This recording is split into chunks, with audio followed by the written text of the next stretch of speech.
भएको छ नि टी-सर्ट ओके 9 25%. ए सरी 9 हैन 6 रहेछ त्यसरी हैन नि त लाइनको यस्तो हुन्छ नि त फलो गर्नु फेरि दुईटा नम्बर निकाल्न पाउनुहुन्छ क्या फलो गर्नु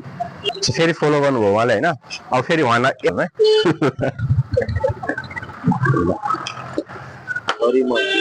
अब यसमा दुईटामा एउटा चुज गर्नु किनकि निकालेको छैन नि त ल 4 आयो है 4 ल मेरो त भाग्य नै र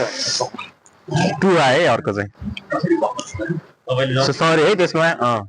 सरी है तपाईँलाई खुसी लाग्यो नि जस मैले चान्स दिएको तपाईँको लकले अलि साथ दिएन अर्को पालि तपाईँको नाम बलवन okay so thank you so much तपाईँहरू पनि यस्तै यस्तै गेम खेल्न चाहनुहुन्छ भने प्लिज पसल भिजिट गरिदिनु होला है त ल